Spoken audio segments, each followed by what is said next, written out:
Manisha good morning. चलिए, सब बच्चे आ गए हैं क्लास में अब। Good morning to all of you. हम लोगों ने इनकम टैक्स में अभी तक क्या क्या डिस्कस किया है, एक बार जल्दी से उसे रिवाइज कर लेते हैं। इनकम टैक्स में हमारा जो एप्लीकेबल फाइनेंस एक्ट है वो है फाइनेंस एक्ट 2020। ये हमेशा अपने दिलो दिमाग में रखिएगा आप। और जो प्रीवियस ईयर है और असेसमेंट ईयर है वो क्या है, जल्दी से सोच के बताइए कि प्रीवियस ईयर क्या है। हमारा रेलेवेंट प्रीवियस ईयर नवंबर 2021 के लिए रेलेवेंट प्रीवियस ईयर क्या है, जल्दी से सोच के बताइए। नवंबर 2021 एग्जाम के लिए प्रीवियस ईयर है हमारा 2021। वेरी गुड, प्रीवियस ईयर है हमारा 2021। रेलेवेंट असेसमेंट ईयर क्या है हमारा 21-22। 20-21 हमारा प्रीवियस ईयर है और 21-22 हमारा है असेसमेंट ईयर। प्रीवियस ईयर का क्या काम होता है, जिस ईयर में हम इनकम कमाते हैं।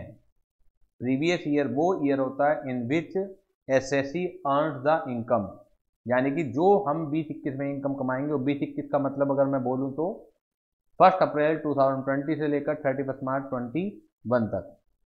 तो जो इनकम हम इस ईयर में कमाएंगे will be taxed during the relevant assessment year. तो बस ये कहने का तरीका है, लेकिन अगर हम देखें, ध्यान से ऑब्जर्व करें, तो हमें अपने दिलो दिमाग में 20-21 ही रखना है। हम कोई भी टैक्स निकालेंगे, मानो क्वेश्चन में उसने कोई क्वेश्चन दिया और उसने पूछा कि calculate tax for the assessment year 21-22, तो इसका मतलब हम कहीं ना कहीं 20-21 के लिए ही निकाल रहे हैं।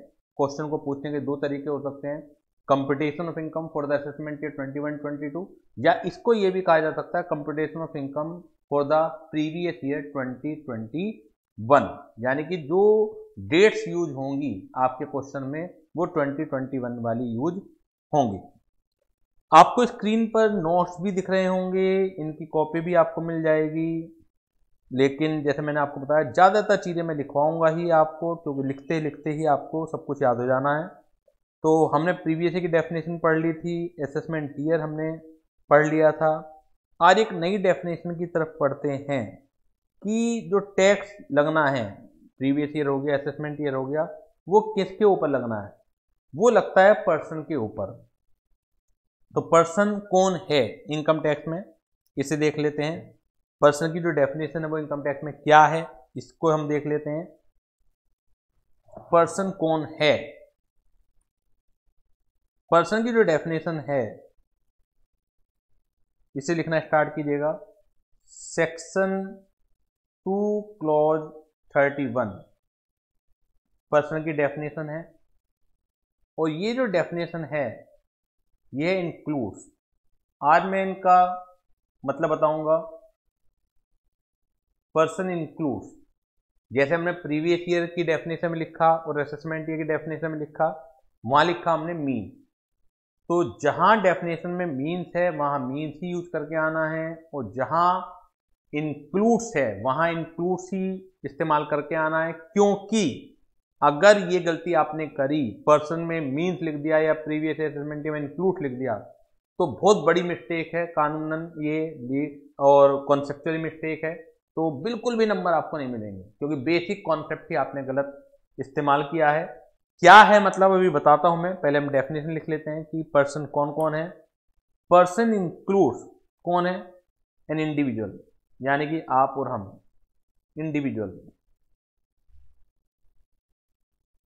इंडिविजुअल जैसे मेल फीमेल, आप और हम, क्लियर है। दूसरा, person includes an HUF, Hindu undivided family. Sir ये एचयूएफ क्या होती है, संयुक्त परिवार हिंदी में बोलते हैं इसे, लेकिन वो संयुक्त परिवार नहीं कि चाचा भाई साथ साथ रहते हैं, ताऊ के साथ आप लोग रहते हैं, तो उसे हम एचयूएफ कह देंगे। In terms of law it had a different meaning. HUF जो है अलग मीनिंग लिए हुए है legally. HUF is not defined under the income tax act. HUF का कोई मीनिंग वैसे इनकम टैक्स में डिफाइंड नहीं है, तो हमें इसका लीगल मीनिंग नहीं भी पता तो भी हम काम चला लेंगे, क्योंकि वो चीज़ें जो इनकम टैक्स एक्ट में डिफाइंड है वो तो हमें बहुत अच्छी तरह से याद भी होनी चाहिए अगर हमारे कोर्स का पार्ट है वो। लेकिन बहुत सारी चीज़ें हम बोरो करके लाते हैं, यानी कि स्पेसिफिकली एक्ट डिफाइन नहीं करता उन चीज़ों को।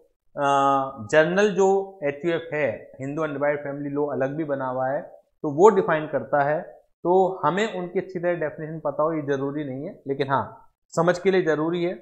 HUF क्या होता है? कॉमन एंसेस्ट्रल होता है, यानी कि एक मेल पर्सन से स्टार्ट होता है, उसकी वाइफ और उसके जो नीचे की पीढ़ी जिसे जो बच्चे हैं, चाहे बच्चे में लड़का है चाहे लड़की है, लड़की जब तक HUF का पार्ट रहती है जब तक कि उसकी शादी नहीं हो जाती, और शादी होने के बाद वो अपने हस्बैंड की HUF में ट्रांसफ़र हो जाती है। जैसे मेरे फादर हैं तो मेरे फादर की HUF में मैं हूँगा, लेकिन मेरी जो HUF होगी मेरे फादर उसमें शामिल नहीं होंगे, यानी कि अपने से ऊपर की पीढ़ी HUF में शामिल नहीं होती है। जो नीचे की पीढ़ी होती है, जो बच्चे हैं, बच्चों के बच्चे हैं, वो आपकी HUF में शामिल होंगे। मेरे फादर की HUF में मैं शामिल हूँ, मेरे बच्चे शामिल हैं, लेकिन मेरी HUF में मेरे फादर शामिल नहीं होंगे। तो ये कॉमन सा मतलब था, वो फिलहाल मैंने आपको बता दिया। जो मुखिया होता है उसे कर्ता बोला जाता है, और जो बाकी मेंबर होते हैं उन्हें मेंबर कोपास में बोला जाता है। तो पर्सन में इंक्लूड्स हैं इंडिविजुअल, जिसमें मेल फीमेल शामिल हैं, हिंदू अनडिवाइडेड फैमिली। तीसरा है ए फर्म, जो पार्टनरशिप फर्म है, including limited liability partnership firm. देखिए, आप फाउंडेशन में पार्टनरशिप एक्ट भी पढ़ के आए हैं और LLP एक्ट भी पढ़ के आए हैं। तो फर्म अलग होती है, LLP अलग चीज़ होती है, लेकिन इनकम टैक्स के पर्पज़ के लिए अगर मैं कहीं पर भी फर्म यूज करता हूं तो ऑटोमेटिकली LLP के लिए भी वो रूल्स एप्लीकेबल होंगे, जब तक कि स्पेसिफिकली मैं मना ना करूं। यानी कि कहीं अगर मुझे अंतर करना होगा, कहीं मुझे कुछ रूल्स, कुछ नियम जो फर्म के लिए एप्लीकेबल हैं वो LLP के लिए नहीं लगाने होंगे, तो लॉ मेकर स्पेसिफिकली मुझे सावधान करेंगे और वो बता देंगे कि देखिए ये वाला जो नियम है LLP के लिए नहीं लगता है। लेकिन इन जनरल जब तक कि मैं अलग ना बोलूं, तो अगर कहीं पे भी मैं फर्म का इस्तेमाल करूं तो इनकम टैक्स में LLP उसमें क्या होगी? शामिल होगी। चौथा जो पार्टनर पर्सन की कैटेगरी में आएगा, एक कंपनी आप जानते ही हैं। कंपनी की डेफिनेशन वगैरह भी हमें पढ़नी पड़ेगी, जैसे TCS है, रिलायंस है, ये तो एक एग्जाम्पल दिया है मैंने, ठीक है ना। इनके अलावा भी बहुत सारी कंपनियां हो सकती हैं, private company, public company.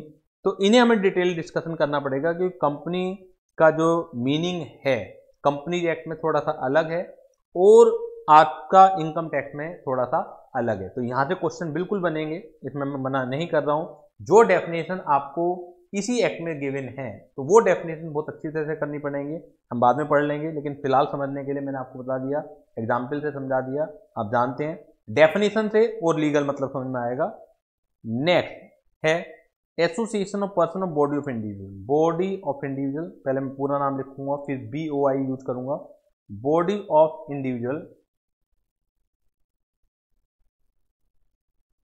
Body of individual oblique, इससे बोला जाता है BOI, यानी कि अब मैं आगे से इस्तेमाल करूंगा BOI।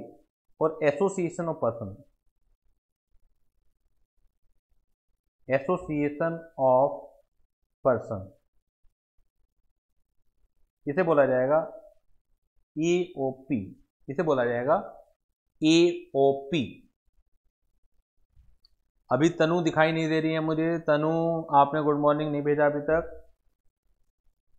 तो BOI और बॉडी ऑफ इंडिविजुअल और एसोसिएशन ऑफ पर्सन, इन्हें भी मैं समझाऊंगा अभी क्या है। तो पहला हो गया इंडिविजुअल, दूसरा हो गया HUF, तीसरा हो गया फर्म इंक्लूडिंग LLP, चौथा कंपनी, पांचवा body of individual oblique association of person. Next है आपका local authority, local authority, local authority, local authority. और लास्ट है हमारा an artificial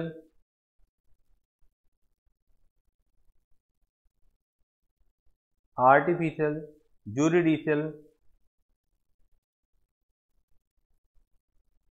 juridical person not falling any above category.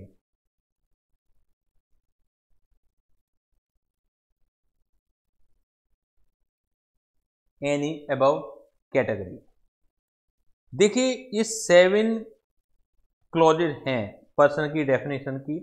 Person की जो definition है वो इंक्लूड्स करके है। इसका भी रोल मैं बताता हूं आपको कि क्या रोल होता है मीन्स का और क्या रोल होता है आपका इंक्लूड्स का।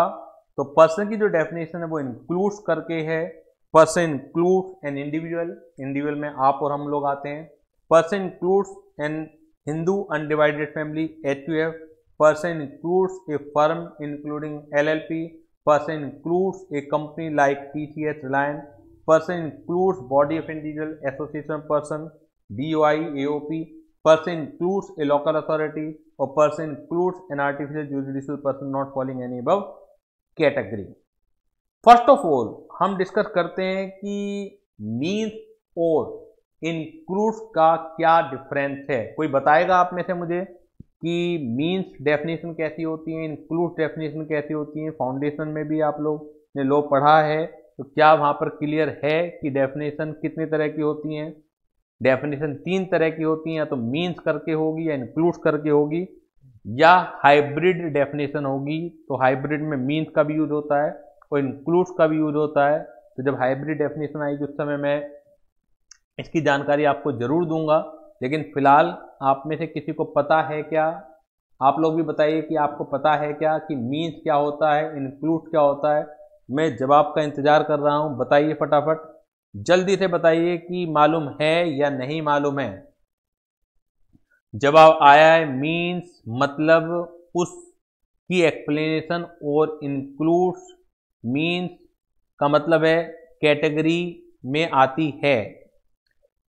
मनीषा कुछ मुझे ठीक लग रहा है आपका जवाब। वैसे शेफाली का आया है मीन्स एक पर्टिकुलर मीनिंग बतलाते हैं, जबकि इंक्लूड्स में तो उसमें आता है ओके। देखिए मीन्स की जो डेफिनेशन होती है, जब भी law makers means word use करेंगे यानी कि उन्हें बहुत ज़्यादा क्लियर कट मालूम है कि हमें किसी वर्ड के अंदर क्या क्या चीज़ शामिल करना है। इसका मतलब है कि जब आप उसकी अर्थ निकालेंगे, जब उसका आप मतलब निकालेंगे, तो ना तो उसमें अपनी तरफ से कुछ शामिल कर सकते हैं, ना ही उसमें से कुछ घटा सकते हैं।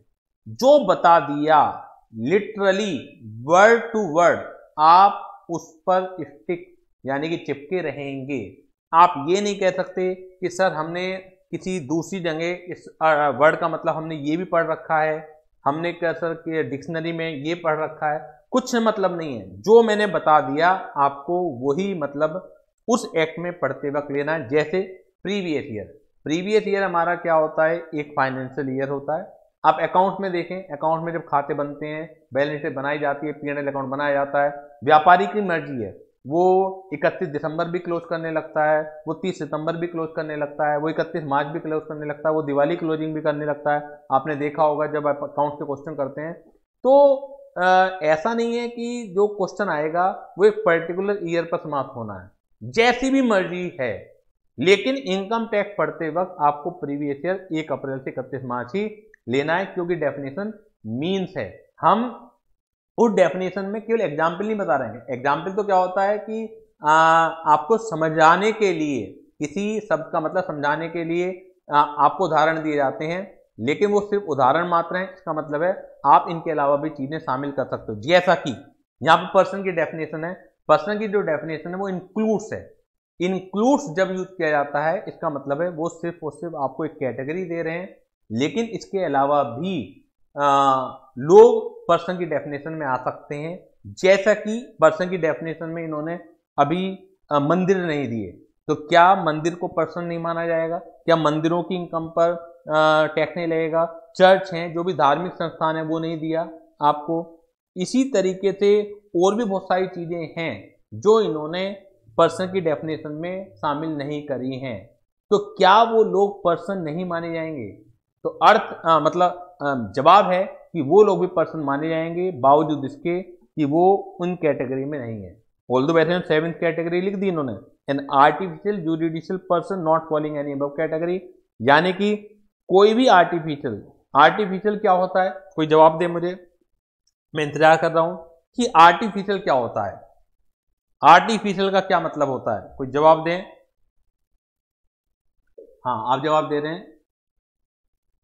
अच्छा, चलिए मैं ऑनलाइन वालों का भी इंतजार कर रहा हूं कि क्या जवाब है कि आर्टिफिशियल का क्या मतलब है, कोई जवाब दें आप में से।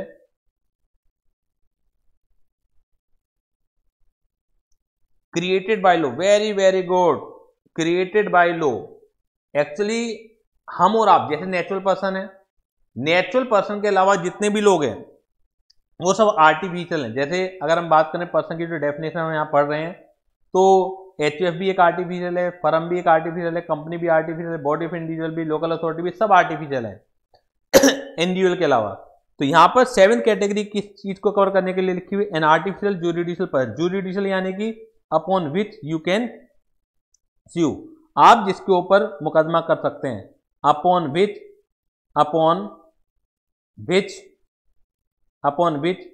you can sue directly or indirectly,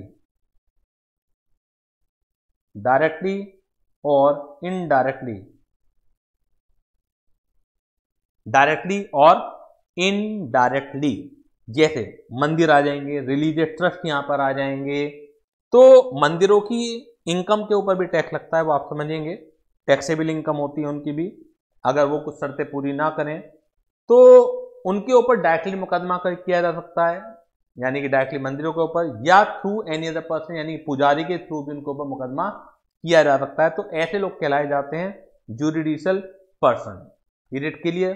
colleges हैं, कॉलेजेज की इनकम के ऊपर टैक्स लगता है, यूनिवर्सिटीज हैं, स्कूल्स हैं, तो ये किस कैटेगरी में आएंगे? ये इंडिविजुअल नहीं है, ये हिंदू अनडिवाइडेड फैमिली नहीं है, फर्म नहीं है, कंपनी नहीं है, बॉडी ऑफ इंडिविजुअल नहीं है, ये सब के सब लोग किस कैटेगरी में आएंगे?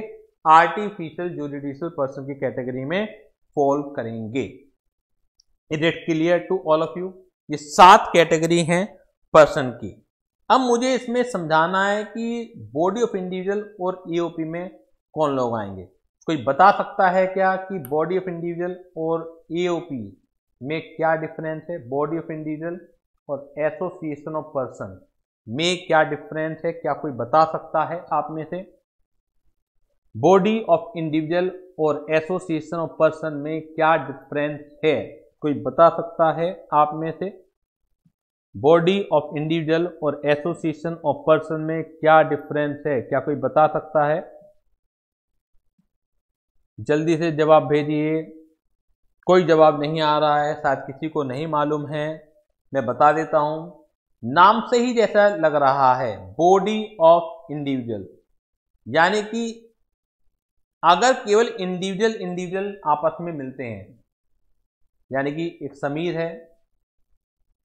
ठीक है, समीर के साथ प्रिया है, इनके साथ एक और भी है, साक्षी है, joint together without forming a partnership,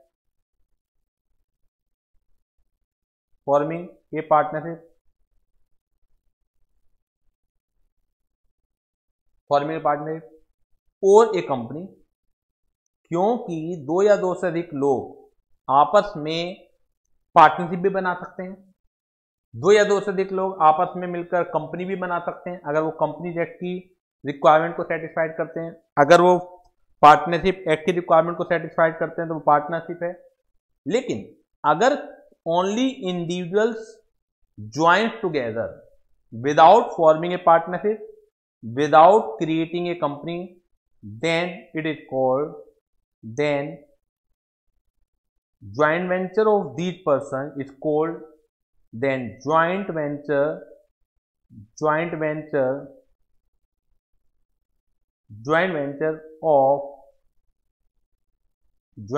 of these person are called body of individual in income tax. अगर ओनली इंडिविजुअल्स ही आपस में मिलते हैं, अगर खाली इंडिविजुअल्स ही आपस में मिलते हैं, तो then it is called body of individual. लेकिन हाँ, अगर इंडिविजुअल्स आपस में मिलकर पार्टनरशिप बना लेते हैं तो फिर वो बॉडी ऑफ इंडिविजुअल नहीं कहलाएंगे इनकम टैक्स में।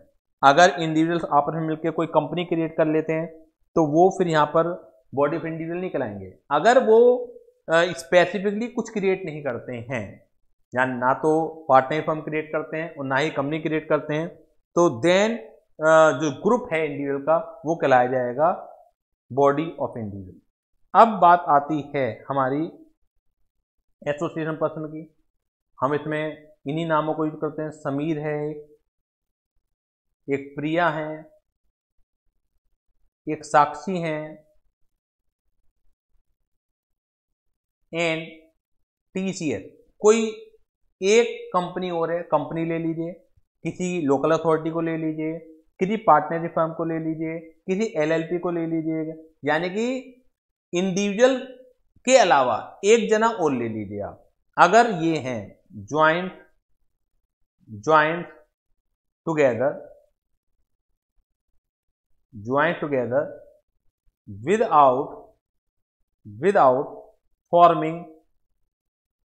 without forming a partnership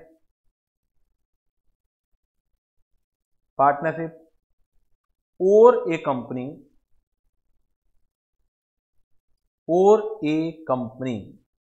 अगर ये लोग हैं, यानी कि इंडिविजुअल के अलावा ये लोग हैं, then joint venture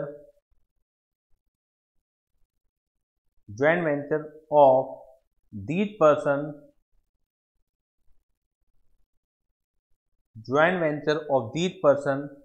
are called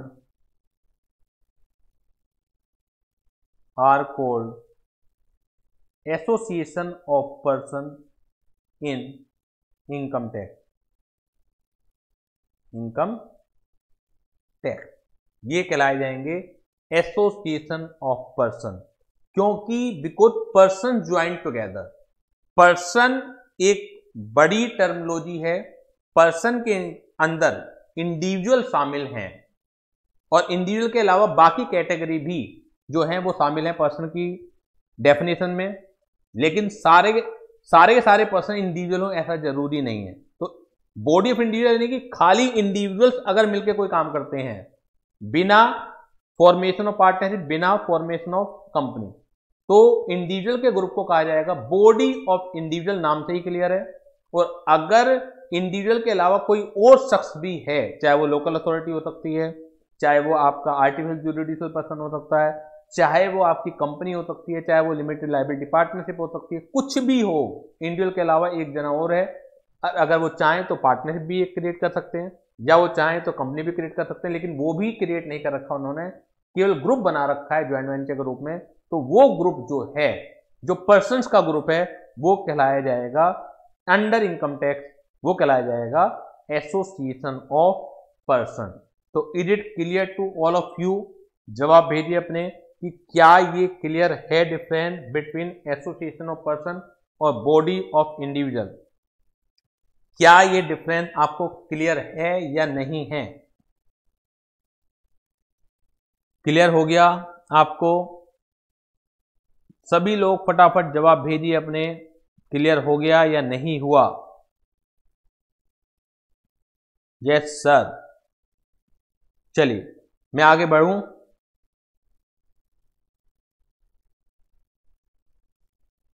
देखिए ये आपके नोट्स भी हैं, इसमें कहाँ लिखी हुई है डेफिनेशन वो देख लेते हैं। ये पर्सन की डेफिनेशन है और ये डिफरेंस भी है, ये सब मैंने लिखवाई दिया। अब जल्दी से आपकी स्क्रीन के सामने एक क्वेश्चन रिफ्लेक्ट हो रहा है, स्क्रीन के सामने एक क्वेश्चन रिफ्लेक्ट हो रहा है। थोड़ा सा बड़ा कर देता हूं मैं इसे, अब आपको सही दिखलाई दे दिया होगा। स्क्रीन के सामने एक क्वेश्चन रिफ्लेक्ट हो रहा है। जल्दी से बताइए आप मुझे, determine the status of the following. Calcutta university कौन है? कैलकाटा यूनिवर्सिटी पर्सन की किस कैटेगरी में आएगी? जल्दी से बताइए मुझे, कैलकाटा यूनिवर्सिटी पर्सन की किस कैटेगरी में आएगी? जल्दी से जवाब भेजिए। गुड, सैफाली का जवाब आया आर्टिफिशियल जुरिडिशल पर्सन। गुड, यह आएगा आर्टिफिशियल जुरिडिशल पर्सन, यह आएगा आर्टिफिशियल जुरिडिशल पर्सन में। एशियन पेंट्स प्राइवेट लिमिटेड बताइए किस कैटेगरी में आएगा? सैफाली का फिर अगेन जवाब बिल्कुल फास्ट है, ये आएगी कंपनी में। तनु ने भी ज्वाइन कर लिया है, तनु की बहुत देर से इंतजार कर रहे थे हम लोग। तनु का भी जवाब आ गया है कंपनी में। Very very good. Punjab bank limited ये किस कैटेगरी में आएगा? पंजाब बैंक लिमिटेड ये किस कैटेगरी में आएगा? पंजाब बैंक लिमिटेड किस कैटेगरी में आएगा? ये भी आएगा एक कंपनी, यानी कि ये भी कंपनी है। प्राइवेट लिमिटेड और लिमिटेड ये आपने फाउंडेशन में भी पढ़ा होगा, और हम यहाँ पे जब कॉर्पोरेट लॉ पढ़ेंगे तब दोबारा भी पढ़ लेंगे। फोर्थ पॉइंट बताइएगा, A and B are legal heir of C. C died in 2015 and A and B carry on without entering into a partnership। किस में आएगा ये? A and B are legal heirs of C। C died in 2015 and A and B carry on। क्या आगे लिखा हुआ है वो भी देख लेते हैं हम। Carry on his business without entering into a partnership। बताइए क्या है ये?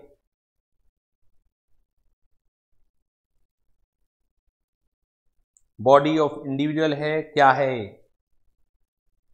Very good, body of individual है। ये क्या है? बॉडी ऑफ इंडिविजुअल है। अगर ये लोग पार्टनरशिप में एंटर कर जाते तो फिर पार्टनरशिप हो जाते हैं, ठीक है ना। कंपनी में एंटर कर जाते कंपनी हो जाते। Shri Krishna enterprises firm consisting of 3 partner S के एंड पी, ये क्या है? फर्म है। गुड, ये तो नाम से ही पता लग रहा है ये क्या है? A firm. A joint family consisting of P, Mrs P and their son, ये क्या है? HUF है, ये भी नाम से पता लग रहा है। और म्युनिसिपल कॉरपोरेशन ऑफ दिल्ली, ये क्या है? A local authority. Very good, a local authority. Local authority, local authority, ये है local authority. Is it clear to all of you?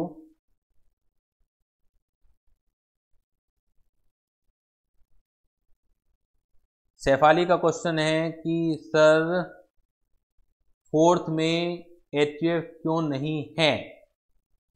Fourth कौन सा है? अच्छा क्वेश्चन है आपका। A and B are legal heirs of C। C died in 2015 and A and B carry on his business without entering into a partnership। Good. देखिए fourth में HUF क्यों नहीं है? जैसा मैंने बताया HUF की डिटेल में हम बहुत ज़्यादा गए नहीं, क्योंकि उसकी डेफिनेशन इनकम टैक्स में गिवन नहीं है।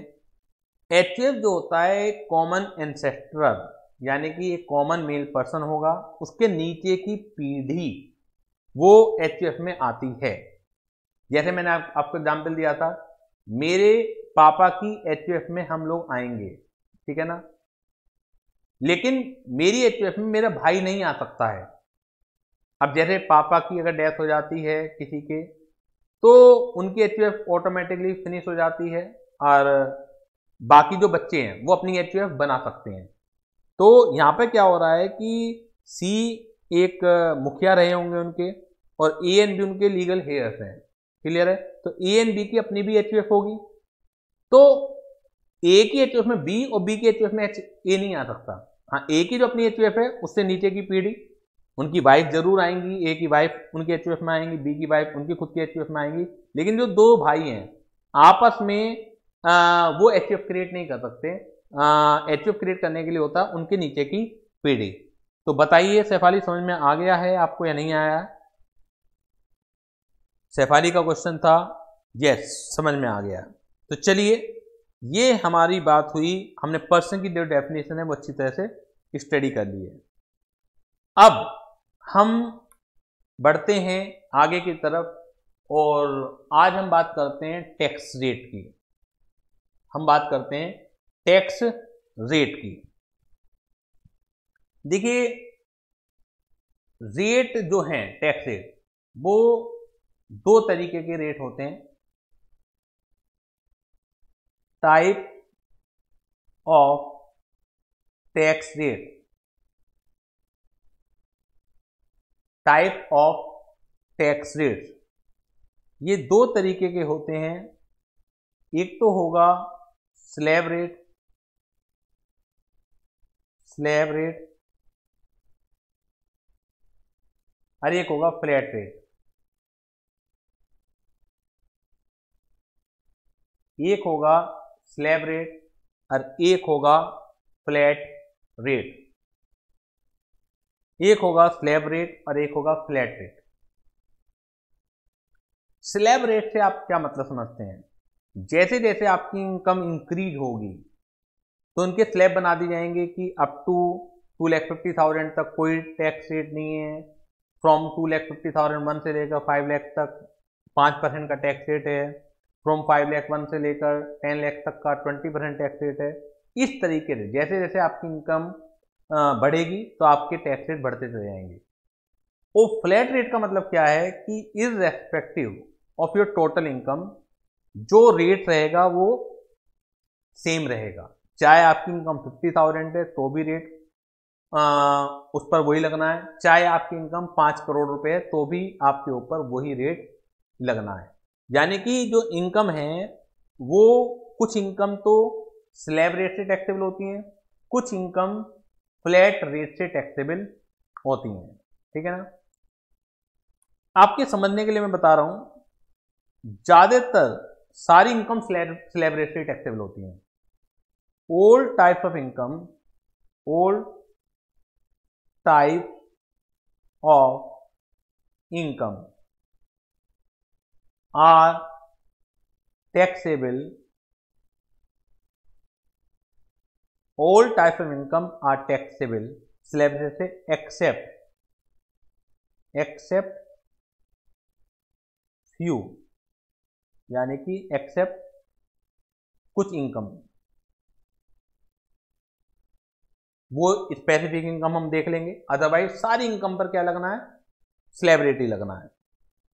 और फ्लैट रेट से केवल कुछ ही टैक्सेबल होंगे, सम स्पेसिफिक, यानी कि few income are taxable, like lottery, long term capital gain. अभी ये ज्यादा समझ में नहीं आएंगी,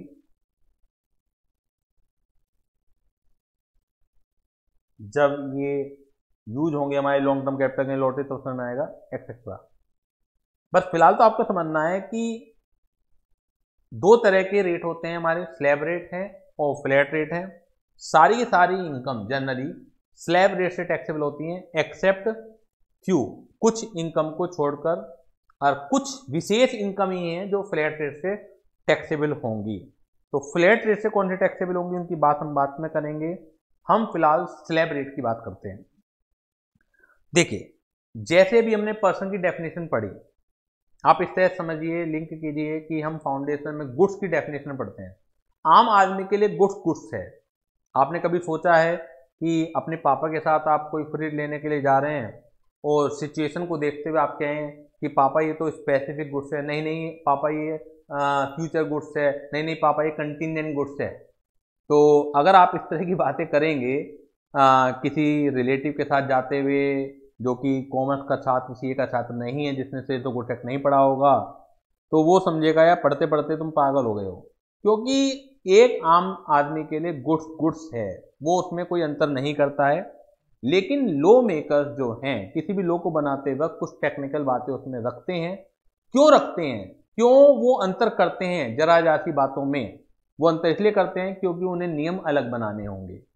जैसे आप सेल तो गुड टैक्स पढ़ के आए हैं, तो इस पैसिव गुड्स की ओनरशिप अलग तरह से ट्रांसफर होती है, उसका समय अलग होता है।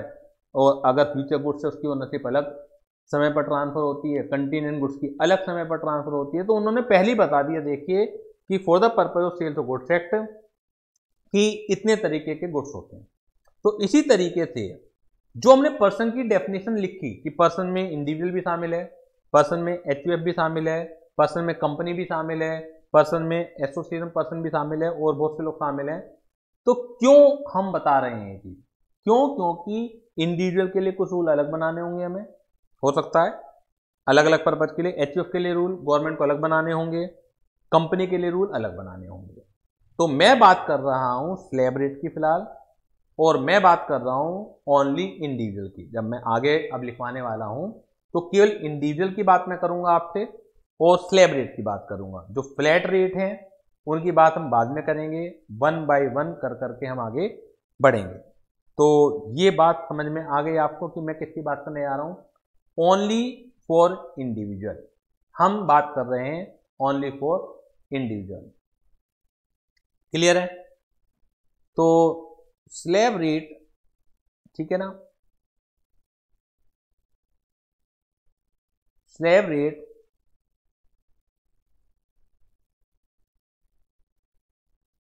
Only for individual.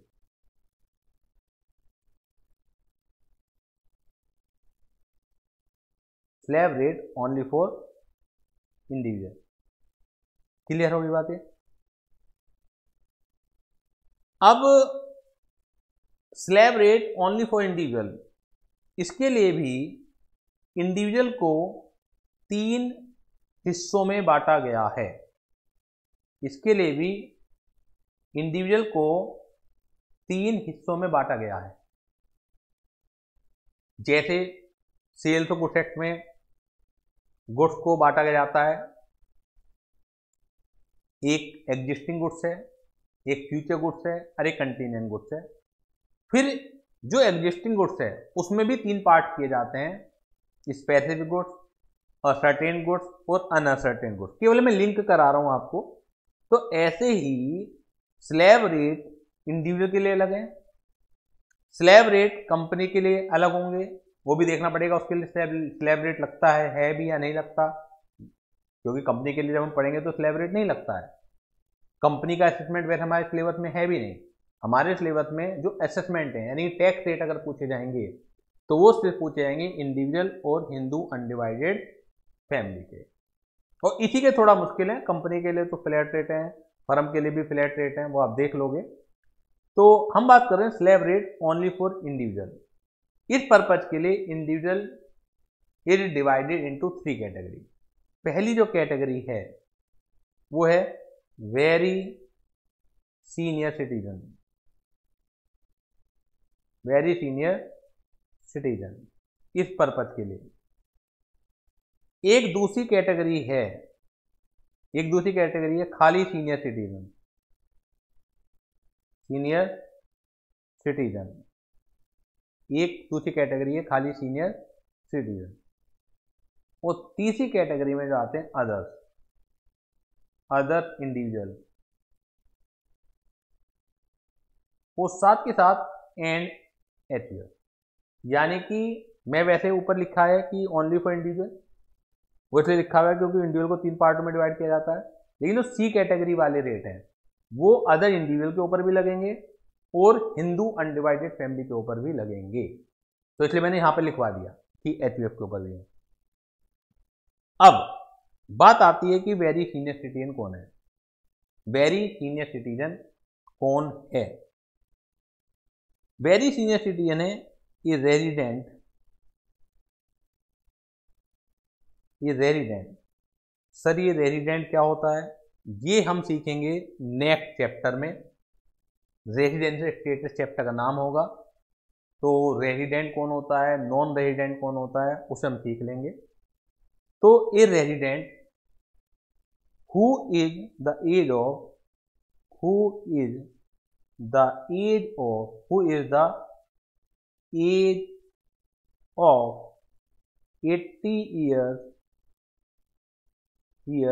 or more, who is the age of 80 years or more at any time during the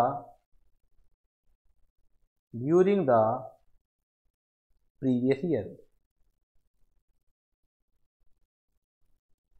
who is the age of 80 years or more at any time during the previous year। यानी कि आपका previous year है 2021, 1 अप्रैल 2020 से लेकर 31 मार्च 2021 तक। किसी भी समय ये 80 साल या उससे ज़्यादा का हो जाए तो वो व्यक्ति अगर रेजिडेंट है, रेजिडेंट कब होगा कब नहीं होगा वो हम अगले चैप्टर में पता लगेगा कैसे पता लगाते हैं। लेकिन फिलहाल आप समझने के लिए कर लीजिए कि कोई भी इंडिविजुअल दो कैटेगरी होती हैं, रेजिडेंशियल स्टेटस के आधार पर रेजिडेंट होगा या नॉन रेजिडेंट होगा। क्लियर है? तो जो भी व्यक्ति रेजिडेंट है और 80 साल से ऊपर का हो गया है किसी भी समय, तो वो व्यक्ति कहलाया जाएगा very senior citizen. Senior citizen खाली कौन होता है, ये रेजिडेंट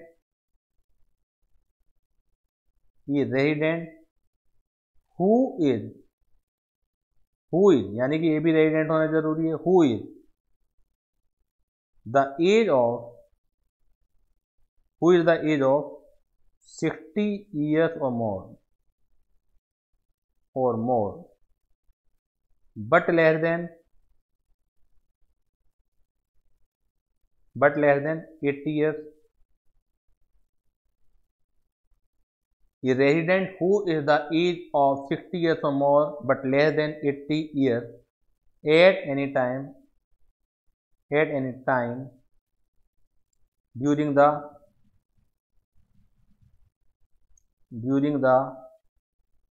previous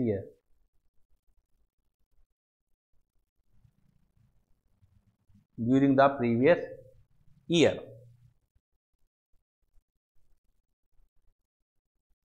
यानी कि जिसकी एज 60 साल से ऊपर हो और 80 साल से कम हो और रेजिडेंट भी होना चाहिए, तो ऐसा व्यक्ति फॉल करेगा किस कैटेगरी में, वो करेगा जी सीनियर सिटीजन की कैटेगरी में। बात समझ में आ गई आपको? जवाब भेजिए अपने कि आपको बात क्लियर हुई या नहीं हुई। क्लियर हो गई? चलिए अब मुझे ये बताइए अदर इंडिविजुअल में कौन आएंगे, ये आप लोग सोच के बताइए कि अदर इंडिविजुअल में कौन लोग आएंगे। अदर इंडिविजुअल में कौन लोग आएंगे? टोटल 3 कैटेगरी इंडिविजुअल की, 2 मैंने क्लियर कर दी। तो अदर इंडिविजुअल में कौन आएंगे? जवाब आया लेस देन 60 ईयर। जवाब आया less than all individual less than 60 years। Very good. और कोई भी आएगा क्या? और कोई भी आएगा क्या?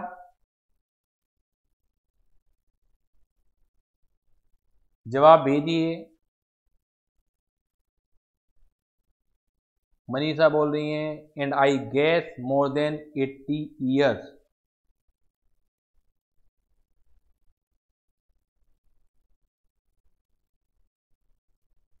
शेफाली का जवाब आया non resident who and more than 60। Very good.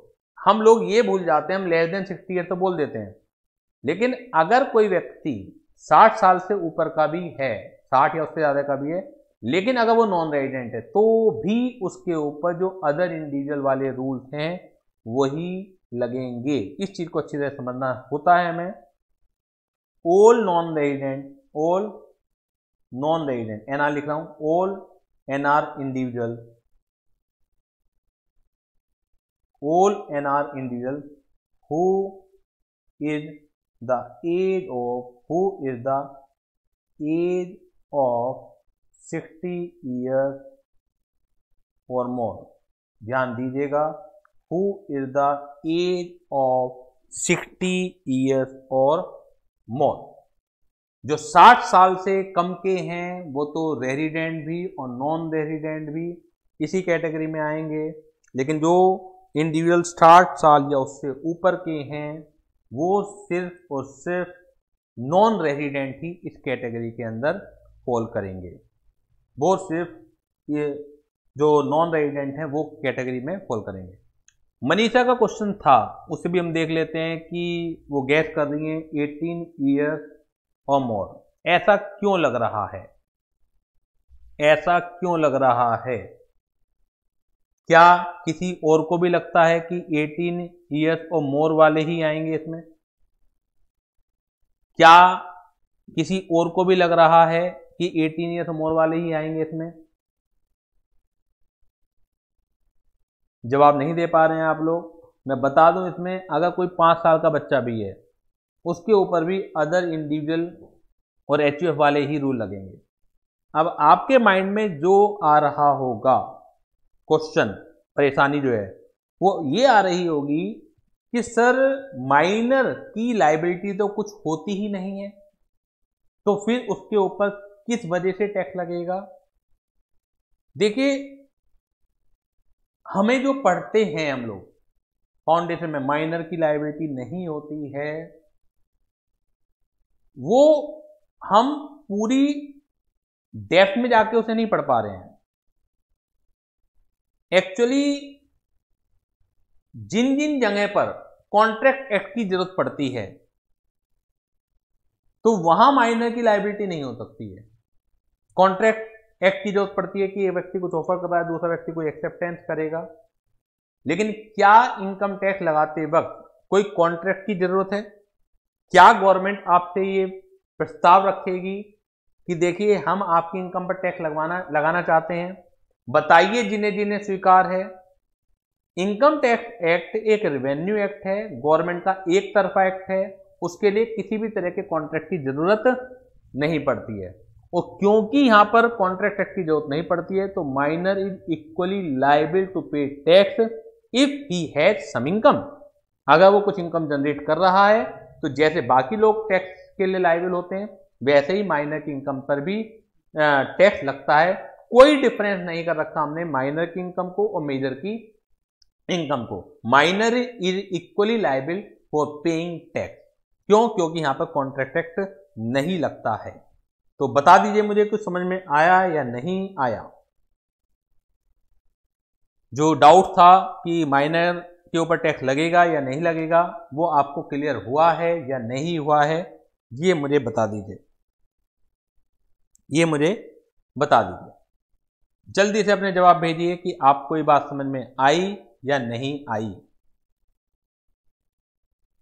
जल्दी से जवाब बता दीजिए, समझ में आ गया है तो देखिए, आज मैंने आपको ये बता दिया कि हम जो टैक्स रेट हैं वो दो तरीके के टैक्स रेट होते हैं, स्लैब रेट और फ्लैट रेट। फ्लैट रेट का हम जिक्र बाद में करेंगे, कुछ ही इनकम होती है जिनके ऊपर फ्लैट रेट लगता है।